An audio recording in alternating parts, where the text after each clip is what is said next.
Bolliger and Mabillard, or B&M for short, are one of the most beloved and recognized roller coaster manufacturers out there. They've designed over 9 roller coaster models, very different models indeed. And we're going to count down our top 5 of those models, starting off with number 5. Number 5, we have the flying coaster on my list. I like the flying coasters. I've ridden Superman, the 2 Superman clones, one at Six Flags Great Adventure, one at Six Flags Over Georgia.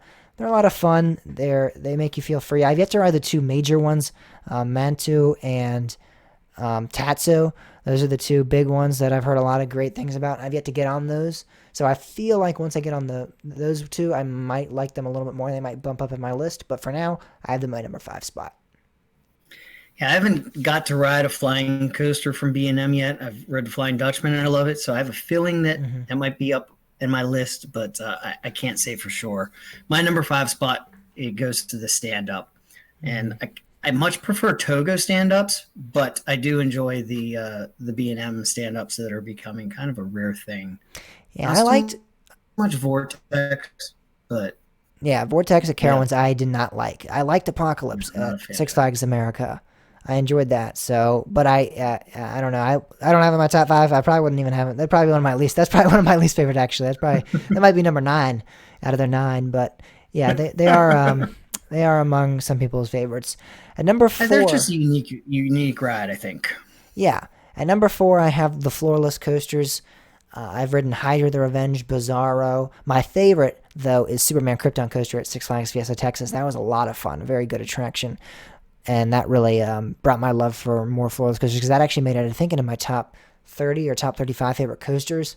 So that was a really great ride. It's really intense and some forceful parts on there. So I really like that. I love the inversions. So the floorless coaster gets my number 4 spot. I really enjoy them. And number 4 for me is also floorless. Except ones that were converted from stand-up. Not a fan of Firebird or Rougarou at all. I despise them. And I'm actually the opposite of that. I haven't ridden Firebird, but I like Rougarou quite a bit. No, I just don't. My problem is the hard restraints. Yeah, they're not. I mean, I don't mind them, but I can understand where you're just the ping pong. Yeah, I can get that. At my number 3 spot, I have the Wing Coasters, and I love these attractions, especially Thunderbird at Holiday World. That has really brought my love for Wing Coasters up to a new high. I liked Gatekeeper all right, and I liked Wild Eagle. I wasn't a huge fan of those vest restraints. I thought they kind of sat on my collarbone funny. But Thunderbird brought me to an all new love for these coasters. The launch was fantastic.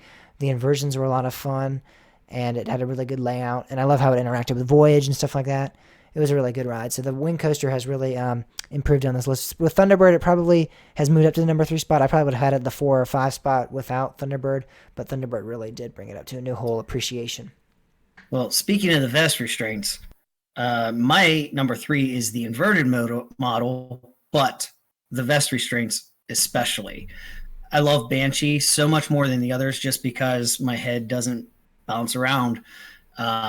And I like Talon as well because, well, my head doesn't bounce around. But the inverted model is a lot of fun. And I think it might actually be higher if it wasn't for the fact that most of them have the hard over-the-shoulder restraints.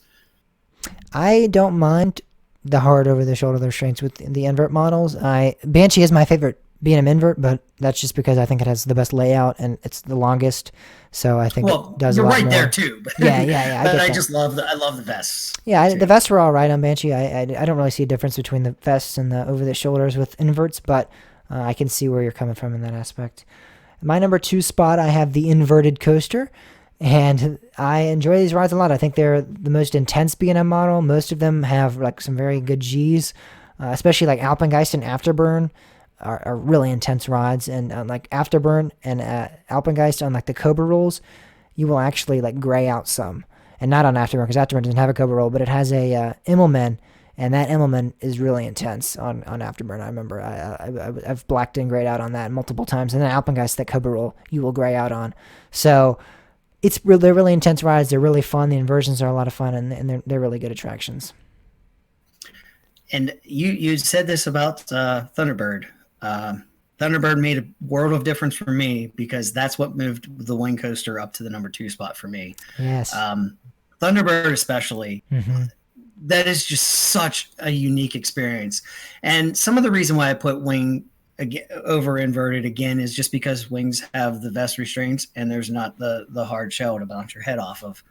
And I think some people are more susceptible to that than others, and that's just what that boils down to. But Yeah. I liked Gate when I first rode Gatekeeper. I hated it, but then a couple years later, my sister wanted to ride it, and she wanted me to ride with her. So I said okay, and I got off of it and went, "Whoa, what happened? That was so much fun." And I just enjoy them. They're really really fun rides. They are really fun rides. I like Gatekeeper all right. I like Thunderbird a lot. I'm not a huge fan of Wild Eagle though. I didn't think Wild Eagle was that great. I again, See, I even like Wild Eagle. I mean Wild Eagle. I rode it multiple times, and again, I'm not one to hate a coaster. I don't really hate it at all. I still re-ride it, Yeah, but every time I got on that ride, the restraints sat on my shoulder blades strangely, and it really hurt and irritated my shoulder blades. So I've heard that those are the prototype wing restraints, and I know other people have had similar problems with it kind of sitting on their shoulder blades and hurting them. So I don't know if that's a thing or not. I've heard that's a thing.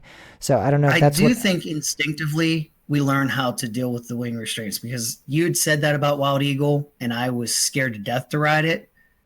And I didn't have that experience at all. And then I went back to Banshee where I had that experience at first, and I didn't have it again. So I think subconsciously we learn how to deal with them. So Possibly. maybe if you ride it again, you might. I'm getting back down to Dollywood hopefully this year, so hopefully that happens. Hopefully I get another chance to. All right, so now we're moving into the number one spot, and my number one, Say it together. we'll say it together. 1, 2, 3. Hyper. Hyper! Yep, there we go.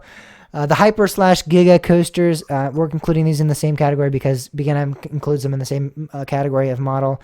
I know some people count them as different They rides, but really are the same. they're really the exact same thing. just Yes, taller. the Giga coasters normally do take different types of routes. They don't take like the big airtime camelbacks as much, but they're the same. They do the same type of things. So I enjoy these rides so much. They have some of the best restraints in the industry, probably the best restraints in the industry Absolutely. with the clamshell restraints. You have some really great airtime on a lot of these. Behemoth, Diamondback, Apollo's Chariot. They're all great airtime machines. You get some really nice pops of ejector, and even Oh man, my first hyper from B&M was Diamondback, and when I rode that, oh my god, I couldn't believe it.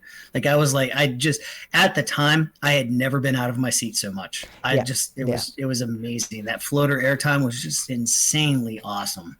And even sometimes on Apollo's Chariot, you will get that ejector airtime coming off the mid-course where you'll like get thrown out of your seat almost, which is awesome. So sometimes they do, and I know on Fury as well, you do get some good ejector airtime. Yeah. So most of the B&M models you're going to find, or hypercoasters, are going to be floater airtime, but every once in a while you will get some good moments of ejector, which is a nice surprise when that happens. Yes. So B&M has produced a lot of different awesome models. We counted down our top 5 today. Let us know what you guys have as your top 5 models, or you have any differences between us. What do you agree and disagree with us about? Because there's definitely some opinions here that we held strongly, and a lot of people might disagree with those. So let us know in the comments, and we'll be sure to have a discussion. Thanks so much for watching, and we'll see you guys all next time.